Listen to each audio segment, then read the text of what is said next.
Hey everybody, my name is Robin. I'm a licensed Shakuhachi instructor, and today I want to talk a little bit about having the right attitude in Shakuhachi practice.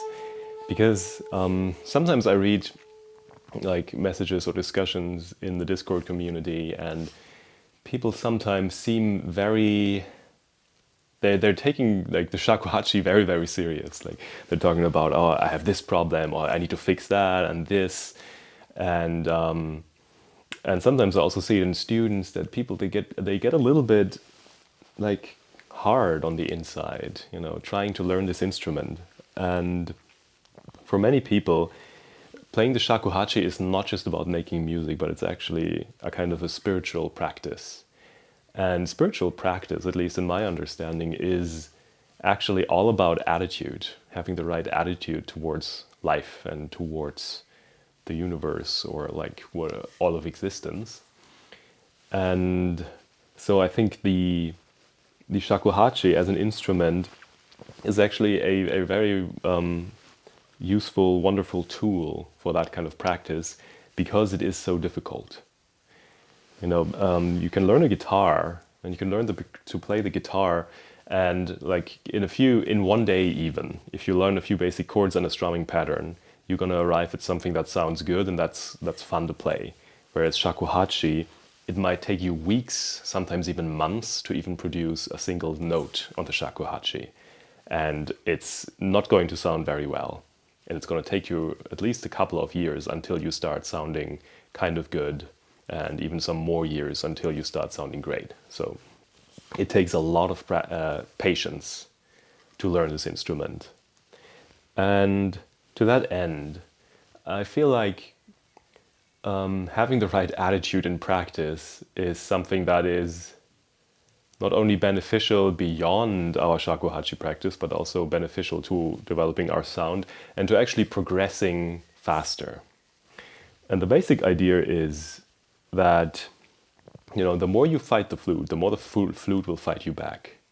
And the more impatient you get, the longer it takes at the end of the day.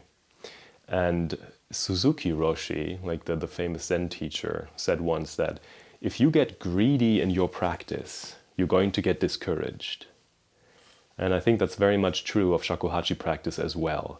If you go into your practice with an attitude of, I want to achieve something, I want to make a sound on the flute, I want to sound like this now when I blow into the flute, then you're liable to get discouraged or frustrated or disappointed, because it's not always going to happen. So this outcome-oriented, achievement-oriented attitude can actually get in the way, because the shakuhachi being such a difficult instrument, and every day is different, depending on the weather the flute changes, your body changes, and whatever is going on your inside, it's going to be reflected in the sounds that you produce or do not produce on this instrument. So every day is going to be different, and it can be very frustrating sometimes that we had a great day like yesterday and today nothing works. And these things keep happening, even to advanced players. And so I think rather than having this sort of outcome achievement oriented mindset, I would invite you to go into your practice with an attitude of curiosity. So rather than thinking, I want to sound good on this instrument now, or I want to make a sound on this instrument now, go into it more like with a curiosity about what kind of sound you're going to make today. Just be really, really curious to find out, okay, what is blowing on the shakuhachi today going to be like? And by doing so, actually, you're getting your attention back from some kind of, projection into the future of what you want, into actually finding out and investigating the present moment. So if I'm blowing,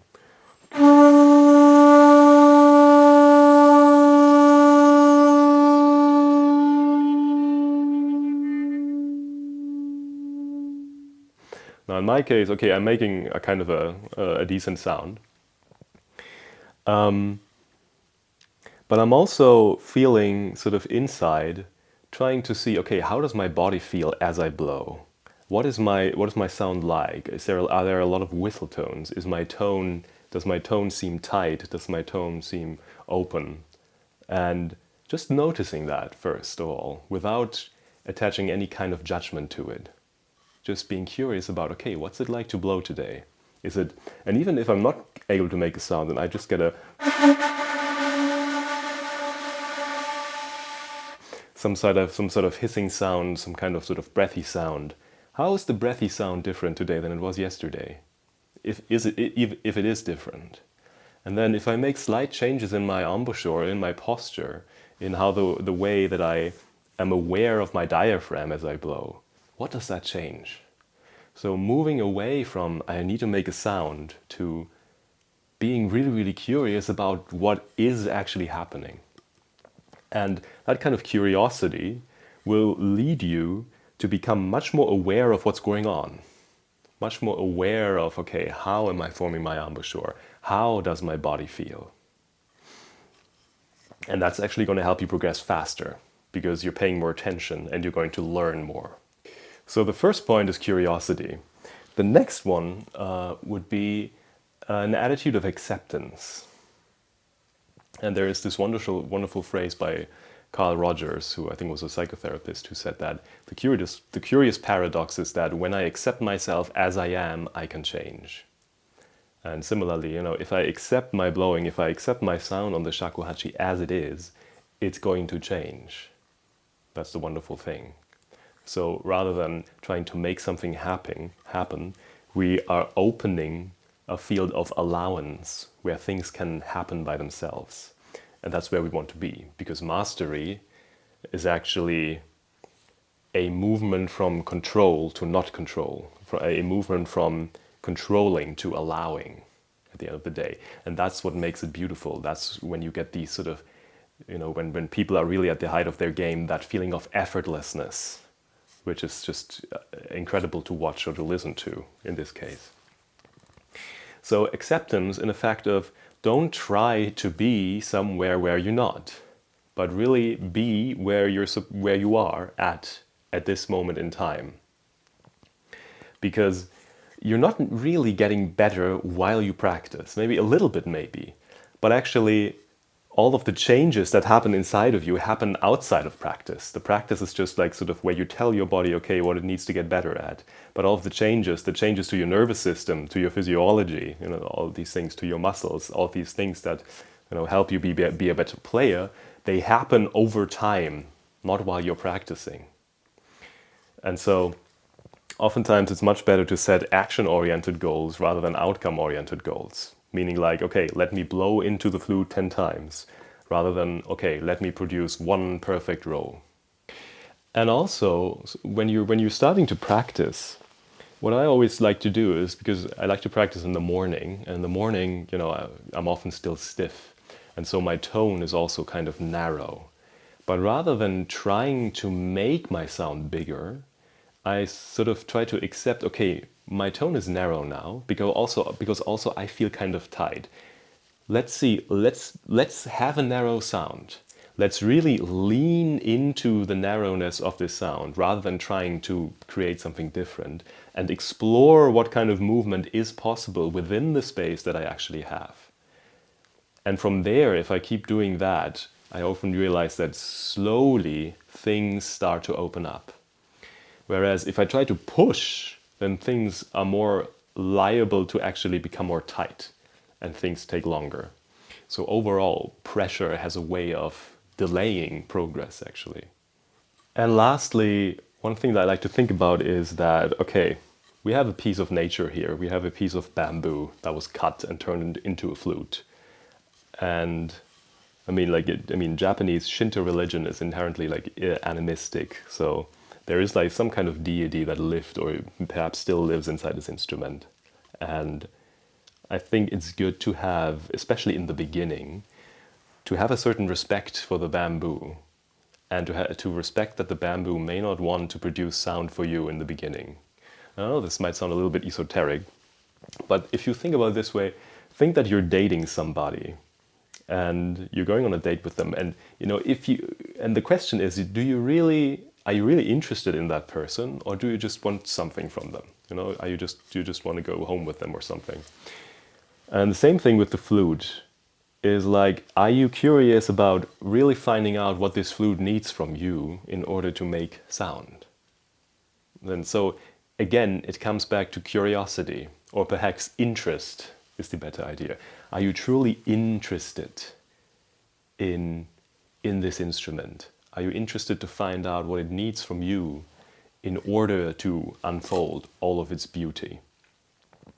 And do you have the patience to really explore that? Because that kind of mastery, sort of, that you're trying to build, it requires a kind of intimacy, and intimacy requires slowness. And that's why in the beginning, the advice that I give to everybody is to take your time. Don't push too much. Don't try to be too fast, because you're actually delaying things. You know, there are certain things that you cannot speed up. Certain things just need time, certain time to grow. And if you try to speed them up, something goes wrong. And at the end of the day, things take even longer. So, or even like Suzuki Roshi would say, you know, practice should be a movement from achievement to non-achievement. So, can you blow into this flute with no agenda whatsoever? Just being like, oh. And you know, just seeing what happens, and being happy no matter what, no matter whether it sounds or not. And if you find yourself, you know, blowing on your flute and it's really not working, and you're super frustrated, then my advice would be to just take a breath, take a pause, just breathe a couple of times, and then sit still for a few minutes and smile at your flute. Just smile at your flute. It's a very, very simple practice, but it's gonna make a difference. Because when you get impatient, your heart gets tight. And when your heart is tight, your sound is going to be tight. But when you just sit there and smile, things slowly open up again. And then your sound opens up again. And then sooner or later, everything is going to develop naturally, as it should. Okay. I think I've said enough on this topic. So I hope this was helpful. If you're interested in Shakuhachi lessons, just send me a message and so on. And thank you for watching, and enjoy your Shakuhachi.